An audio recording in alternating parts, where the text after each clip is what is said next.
The X-Zone radio and TV show is largely an opinion talk show. All opinions, comments, or statements of fact expressed by Rob McConnell's guests are strictly their own and are not to be construed as those of the X-Zone radio and TV show or in any manner endorsed by Rob McConnell, Relmar McConnell Media Company, Talkstar Radio Network, its affiliated stations, or employees.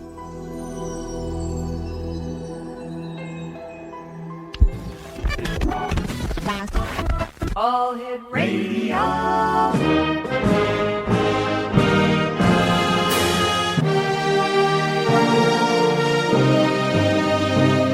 Welcome to the X-Zone, a place where fact is fiction and fiction is reality. Now, here's your host, Rob McConnell.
And welcome back to the X-Zone, everyone. My name is Rob McConnell, coming to you from our studios in beautiful Hamilton, Ontario, Canada. Worldwide toll-free, 1-800-610-7035.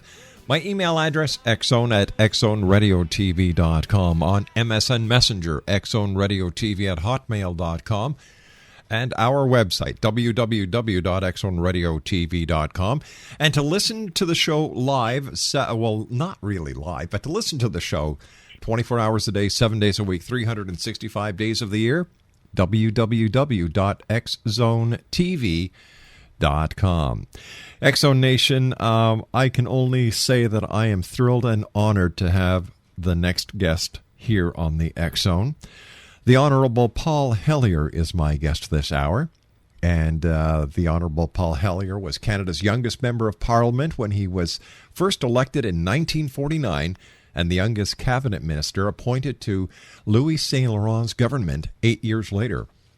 After a stint in opposition, he subsequently held senior posts in the governments of Lester B. Pearson and Pierre Elliott Trudeau, who defeated him for the Liberal Party leadership in 1968.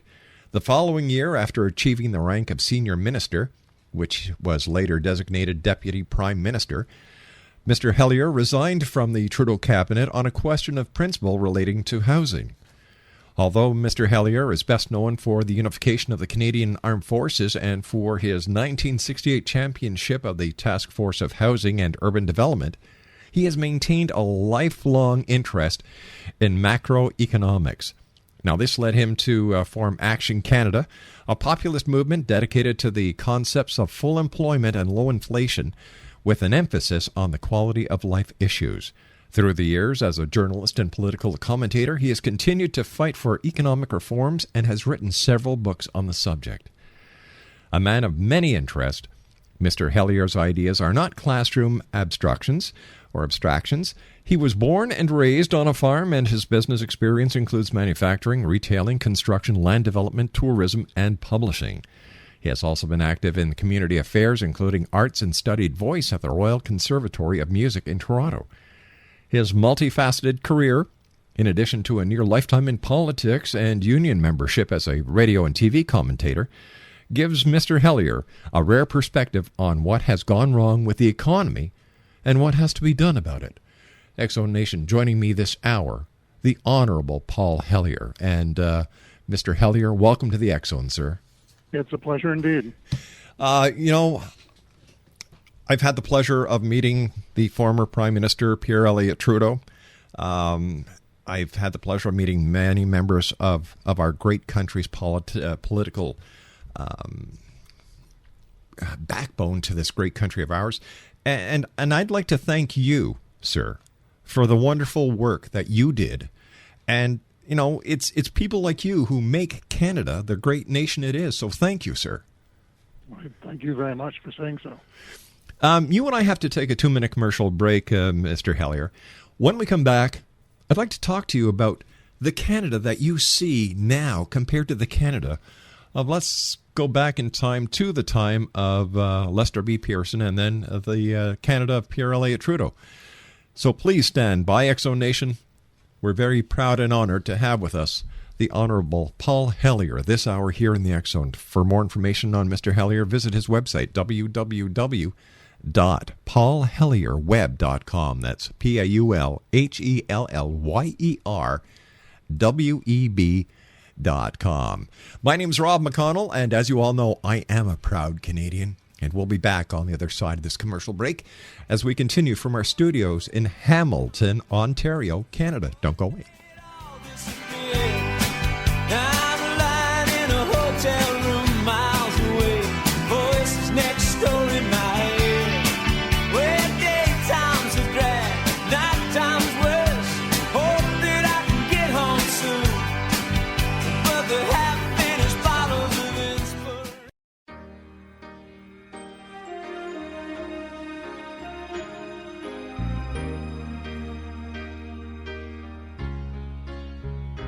Canada is the Rocky Mountains. Canada is Prince Edward Island. Canada is a country made for love. Canada is La Belle Province. Canada is the Yukon mine. Canada is a country full of love. We have love for our neighbor of whatever creed or color. We have love for our cities and our valleys and our plains. We have a voice that is calling, telling all the world we're willing to welcome them to this great land. For that's what Canada is. Canada is the Rocky Mountains. Canada is Prince Edward. And welcome back, Exxon Nation. My name is Rob McConnell, and I am Canadian. The Exxon comes to you Monday through Friday from 10 p.m. Eastern until 2 a.m. Eastern, and then is repeated by different networks from 2 until 6 a.m., and then from 6 p.m. until 10 p.m., 7 nights a week. Our toll-free number worldwide is 1-800-610-7035. Email exxon@exxonradiotv.com, on MSN Messenger, exxonradiotv@hotmail.com, and our website, www.exxonradiotv.com. My guest this hour, Exxon Nation, is the Honorable Paul Hellyer. And Paul, first of all, I know you're a very busy gentleman, and I certainly do appreciate tremendously you taking time out of your schedule to join us here on the X-Zone. But I have to ask you this, sir. What is the biggest change you have seen in Canada over the last 20 years? I think the biggest change has been probably in the attitude of people. And this is not limited to Canada. It pretty well extends across the face of the earth. The people somehow, or for some reason, seem to be more self-centered and more of the me generation, as it were, rather than part of the community and wanting to serve the community and serve their country and to give, as John Kennedy said. They just aren't in the giving mood as much as they are in a taking mood. And so there's a lot of people who feel that they're entitled without really feeling that they that they owe the rest of society fair shakes. And so you get, I think, a concentration of wealth and power that we've never seen before, both in this country and around the world. And a few people are doing extremely well, and frankly, a lot of them don't really care that there are millions of people unemployed. I think I saw a figure the other day that almost 9 million people unemployed in the United States alone. And nobody seems to be doing anything about it. Nobody seems to take them into account and say, hey, these are real people. These aren't just statistics that you roll off the numbers or whatever. Right. These are people who have families and lives and hopes and aspirations. And I think this is the biggest change that I've seen worldwide, and certainly in Canada, is the attitude of people and their unwillingness, perhaps, to say, well, we're very wealthy, we're doing well overall, so we should be willing to share a little more with the people who don't have much, and with the people in the world who are in the same boat. Why, sir, are there so many unemployed people in Canada? Canada is a vast country. It seems that there should be no unemployment. What happened?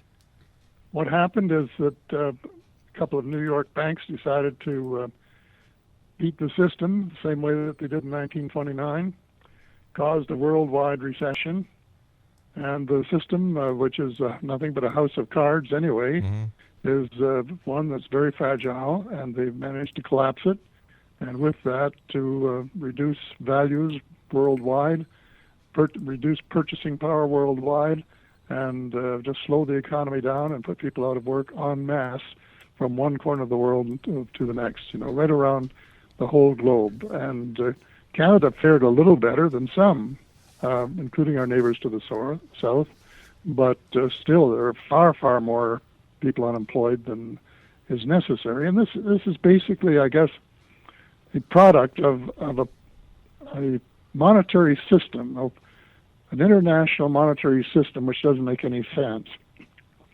But most people, there are probably not more than 1 or 2 people out of 100 that will be listening today that know that privately owned banks create money out of thin air, and that they create nearly all of the new money that is created. And worse than that, it's all created as debt, and no one creates any money with which to pay the debt. So if you want the economy to grow, the only way under the present system is for somebody to go further into debt. And already most individuals are up to their ears in debt, and you hear cries, certainly from Bay Street and Wall Street, that the governments have to cut down and cut back on their programs and so on. So they don't want governments to go any more in debt than they are already. So if no one is willing to go further into debt, the economy is not going to grow. And this is a tragedy. And actually, Lord Keynes had it sort of half figured out after the Great Depression, where I grew up. But his name has been forgotten, and now we're living in an age where the bond dealers and bankers seem to be calling the shots, and they're just saying, to heck with public services and trying to maintain full employment and look after little people. We want you to cut back and raise taxes if you have to in order to pay the interest on this huge debt that exists all around the world. Sir, in February, you gave the following speech at the International UFO Congress at Fort McDowell Resort in Scottsdale, Arizona. And I would just like to read a couple of paragraphs here. The speech is entitled, Exonation, Global Fraud, Global Hope. The world financial system is a total fraud. It is one gargantuan Ponzi scheme, no better than the one Bernie Madoff used to swindle his friends and neighbors, and thousands of times worse if you add up the total number of victims it has ripped off over countless generations. The principal difference between the two schemes is that Madoff was acting outside the law, while the international banking cartel has persuaded generation after generation of monarchs, presidents, and prime ministers to provide legislative protection for their larceny. The bank's Ponzi scheme is alarmingly simple. They lend the same money to several people or institutions at the same time and collect interest on it from each. What the banks really lend, however, is their credit, and what they take back in compensation for that privilege is a debt that must be repaid with interest. The number of times they lend the money is called leverage. And by the way, Exonation, we are going to be publishing this entire speech in the May-June edition of the X-Chronicles newspaper, which comes out in 2 weeks. How can the banks and the financial institutions, sir, keep on getting away with this? And how is this going to affect not only Canada, but our neighbors to the south and the European Union in the years to come? Well, they've been getting away with it for generations, and we don't seem to do anything about it because people don't understand it, which is the reason I made that speech. And the economics profession has let us down, and they don't really go to the heart of the problem. As a matter of fact, that's why I went into politics in the first place more than 60 years ago, because as a child of the Depression, I saw this raw poverty, which you see in many places again today. And I asked my professors at university, when I was going to university for a couple of years to get even with the Prime Minister for wasting my time in the armed forces, whether recessions and depressions were necessary or not. And they didn't answer the question. They didn't satisfy me. They just, in effect, said, read your economic history. In other words, there have always been recessions and depressions, and therefore, by an extension, there always will be. Well, that answer wasn't good enough for me, which is the reason I went into politics. And I say stoutly, and have for years, there's never been either a recession or a depression that was necessary. Every single one of them was part of the monetary phenomena. And consequently, I've spent most of my life trying to do something about it and still working at it. Written a few books, including the latest one, which is Light at the End of the Tunnel, a survival plan for the human species, and banging away, trying to get people to think about the system and why it doesn't work. And it's really very simple, and in that same speech you referred to, I said that any high school student could tell that if all of the money is created as debt, then the total debt is heading toward infinity. And there's no way of stopping it. It just keeps getting worse and worse.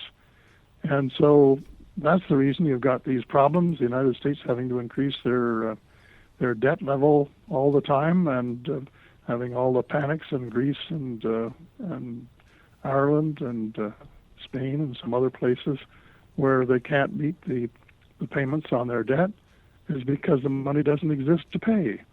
So what is going on now, and this is a tragedy, instead of doing something that will solve the problem, all the world financial community is doing is lending them more to keep them going so that the whole system doesn't collapse and so that they can pay their debt. And this is even worse, then telling them how to run their lives, taking away their freedom, saying, well, you no longer can say how you're going to run your country. You're going to run it the way we tell you to. And that is happening in countries from one corner of the world to another. You know, we sit back and we look at the world around us. There are so many people trying so hard to make ends meet. And then we see countries who are fighting for the same democratic rights as people in the United States and Canada are so fortunate to have. Then you see the international community banding together to help these countries out. One of my concerns, sir, is that Canada gives so much outside of Canada, and yet there are so many Canadians within Canada that need the help as well. Well, we can well afford to do it if we run our country properly. And we had a system that worked. I call it the Canadian precedent, really. We had a system that worked from 1939 to 1974. In 1938, there were no jobs in Canada, not a single job. You know. And what happened was the war came along the next year, and all of us, pretty soon, everyone was working. All right, sir, I hate to do this, but I do have to take my news break. Please stand by. X-Zone Nation, the Honorable Paul Hellyer is my very special guest this hour. His website, www.paulhellierweb.com.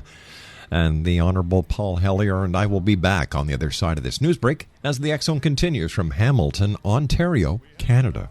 For our cities and our valleys and our plains, we have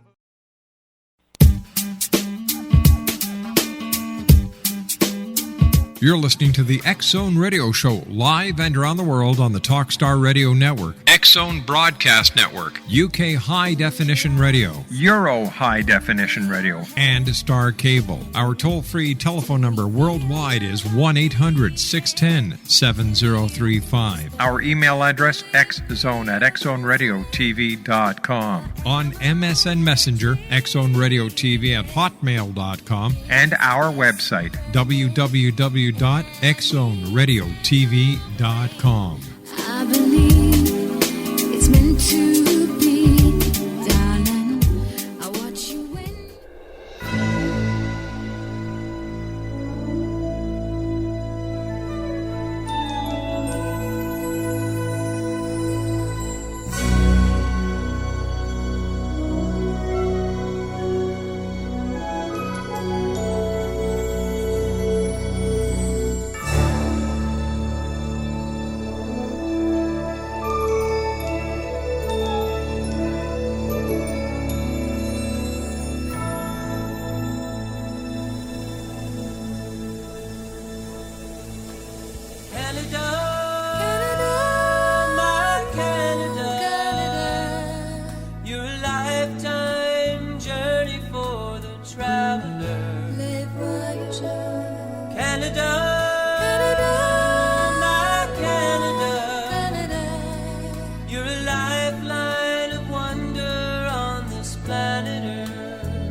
Welcome back to the X-Zone, everyone. My name is Rob McConnell. We're coming to you from our studios in Hamilton, Ontario, Canada. 1-800-610-7035 worldwide toll-free. Email xzone@xzoneradiotv.com. On MSN Messenger, xzoneradiotv@hotmail.com. And our website, www.xzoneradiotv.com. You know, a lot of Canadians really have no idea how blessed they are to live in Canada, or how other people see Canada when they visit us or come to school here, or they've got a job that brings them to Canada, and then they go back to their own countries. Perfect example, X-Zone Nation, is this email I received from Arthur Feng earlier today. It's thank you for your show. The show is amazing. I live in Hong Kong and work in the financial industry. From an unlikely link I got from researching on the views of the financial crisis, I was brought to your website and podcast via searches on Crisis by Design, and I am hooked. The letter goes on, and he says, by the way, I spent 6 to 7 years in Toronto when I attended the University of Toronto. The opening anthem reminds me that I miss Canada and the gentle Canadian. Sometimes a cut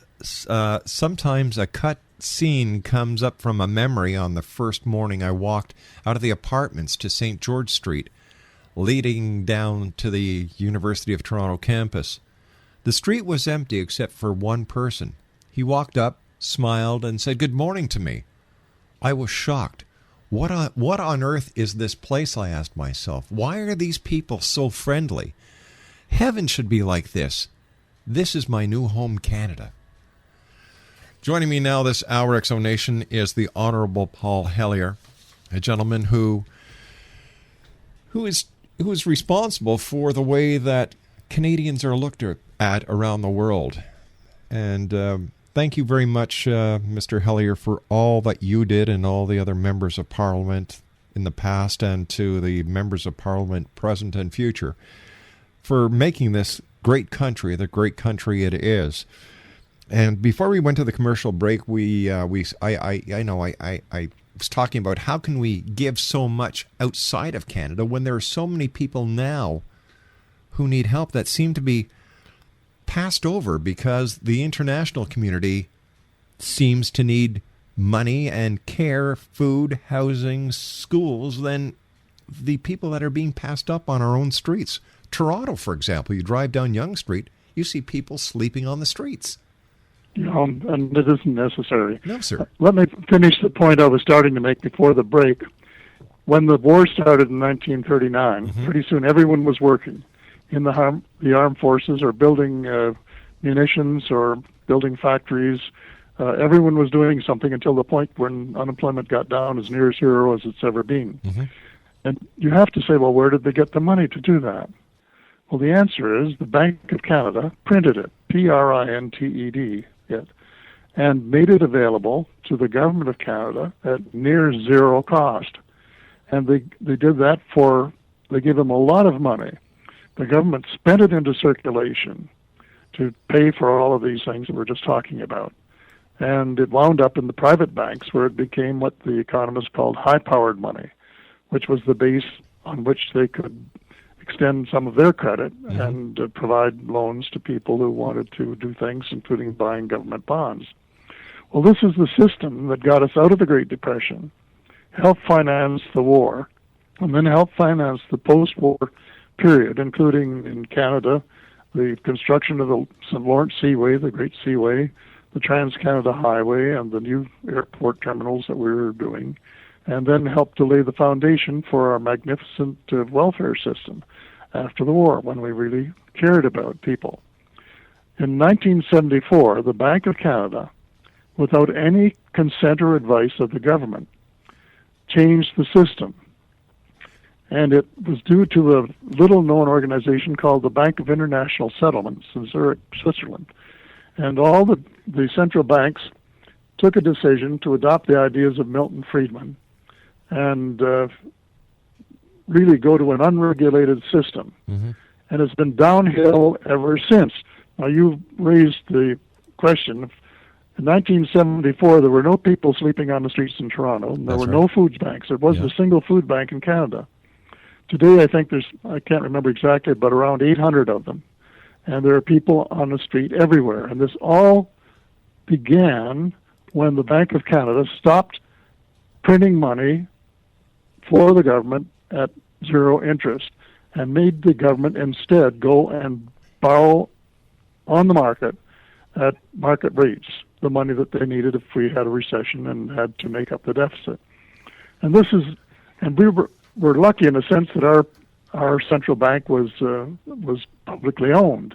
In the United States, the federal system, Federal Reserve System, was probably the biggest swindle in the history of the world. When the Congress, in the dead of night near Christmas, passed the legislation which handed their sovereign right to create money over to privately owned banks. And this is the issue. The governments own the right to make money, to print money, to create money, but they don't do it. They have the sovereign right, but they don't exercise it. Instead, they have licensed private banks to do it, and then even have to go and beg the private banks to lend some to them at high interest rates if there's a recession and they fall short. So what we need at the moment, worldwide, we need a massive reflation to make up for the credit money that was in effect evaporated in 2007, 2008 as a result of the banking system. And it's got to be vast. Around the world, trillions of dollars in money should be created that is debt-free, that doesn't have to be paid, and it should be created by the governments of the various countries affected, including the Canadian government. If we would create, say, maybe $200 billion, that would be enough to balance our books, to continue priming the pump, as they call it, to get people back to work and get the economy up to speed, to give some of that money to the provinces who are cutting back now and cutting down services that we've had for years, and we're putting up taxes in Ontario and British Columbia and so on, which are really biting, incidentally. So instead of going the wrong way, and incidentally exactly the same way that we did after the crash of 1929, in the early 30s, we would go the right way, which was how we got out of the Great Depression and financed World War II, when money was made available to governments at very low cost. So this is a big issue, and it's being argued in some quarters. Lincoln, for example, financed his part of the Revolutionary War by printing greenbacks. And there are many people in the United States who are saying this is what has got to happen now, that the government of the United States has to print, I would say, probably to start off a couple trillion greenbacks, get them in circulation and not cut programs, and give a lot of that money to the states who are cutting back or having terrible trouble, and get the system working, up and working. And then in the future, and this is part of what I said in my speech in Arizona and also in my book, Light at the End of the Tunnel, Survival Plan for the Human Species, is some kind of formula. There are a lot of monetary reformers that think governments should create all of the new money. I think we could get a system that would work even if they printed a part of it. And my current recommendation is that they print 34% of the new money, and still leave the banks with the capability of creating 2/3 of the new money, so they'd be able to finance new industry and so on.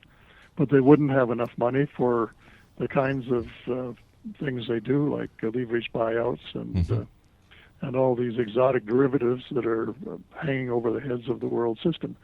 So it's really a massive, massive change in system that we have to face, and that is to stop letting a handful of people in the banking cartel run the world and, in effect, tell governments everywhere, including the United States government, what to do, and give people back their freedom so that we could make the choices that would be good for our own lives. And you were talking about democracy earlier. Yes. I don't know where there is a democratic country, because the United States has been run by the Wall Street for years and years and years, and the Canadian economy has been run by the Bank of Canada for years. And I know 3 times when parties during elections promised jobs, and then they got in office, and the Department of Finance and the Bank of Canada said, well, it's all right for you to promise jobs, but we're actually running the show, and we're not going to lower interest rates. We're not going to make sure there's enough money there to provide full employment. We're just going to do what, in effect, the international banking cartel says is good for the system, the way we run it. So this is a huge, huge problem, and it spills over into another one that we haven't discussed. I rate the problems of the world. I rate the number one problem of the world is global warming, and the most urgent is financial reform.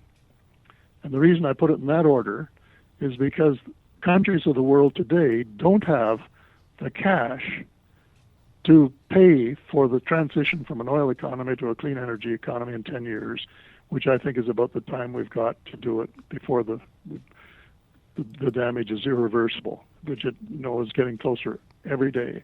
So we've got to change the monetary system, and then we've got to get our politicians to take global warming seriously and do something about it before it's too late. But these things are all wrapped up together like Siamese twins, and unfortunately our leaders are acting as if they're in some sort of dreamland, and they're not really taking either one of them seriously so far. You know, if we can put men on the moon, if we can put small robots on Mars, it baffles my mind that we can't come up with a solution for alternative fuel. The only explanation I can come up with is that fossil fuel makes a lot of money for a lot of people, and they don't want to give up the cash cow. You're putting your finger on one of the problems. That the same people who are running the banking system have trillions of dollars worth of assets in the ground, and they want to get them out. And consequently, to put it bluntly, they're willing to risk the future of the world to line their own pockets. And this, in my opinion, is not acceptable. It's the kind of self-centeredness that I was talking about at the outset of the show, and it's got to change. Do you believe that the technology already exists to turn everything around? You're talking about the change to clean energy? Yes, sir. Yeah, I do, indeed. I have reason to believe that it's been developed by people in the United States working in concert with visitors from other planets, and they've been working for 60 years, as I'm sure you know, back engineering the crashes at Roswell and before and since, and that they have developed things which just boggle the mind. But the one that I'm most interested in, of course, is clean energy.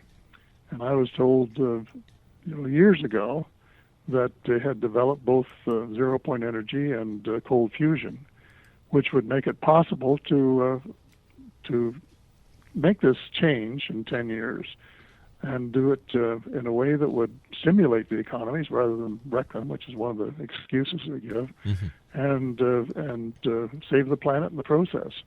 So why they are keeping it quiet, I don't know. It's amazing that the United States government can pretend that they're not interested in UFOs when in fact they have been replicating them, working at replicating them for 60 years or more now.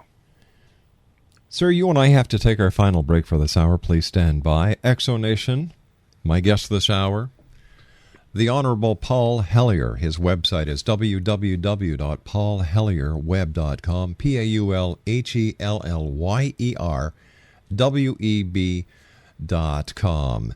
That's paulhellyerweb.com. And Mr. Hellyer's speech that he gave this past February at the International UFO Congress in Scottsdale, Arizona, is going to be printed in its entirety in the May-June edition of the X-Chronicles newspaper for one and all to read. I've had the pleasure of reading it. Exonation, this is something, if you care about this planet, if you care about the country that you live in, if you care, let's just say, if you care, you will read this and pass it to as many people as you know.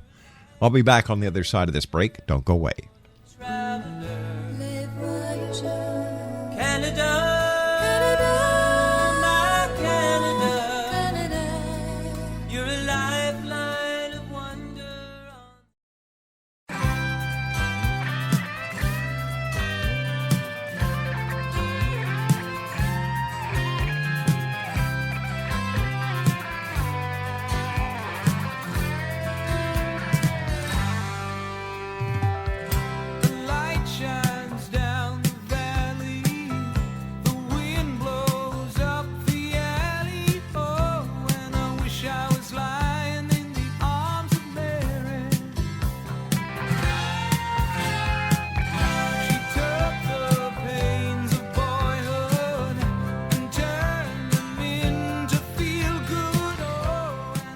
The Honorable Paul Hellyer is my special guest to this hour. Exonation, www.paulhellyerweb.com. And let me ask you this, sir. Does the Canadian government have proof that we have been visited by extraterrestrials from other planets? I would say the answer has to be yes. But when you say the Canadian government, I don't know who, because this is the kind of thing that is very closely held. And in the United States, for example, there are some top military people and top political people who are not in the loop, and so consequently, it's on a need-to-know basis. And and even the President of the United States is not allowed to know some of the things that have been going on for the last few decades. And this is one more reason why I say, they call it a democracy, but if the commander-in-chief doesn't know what's going on by his subordinates, that raises some very serious questions in my mind.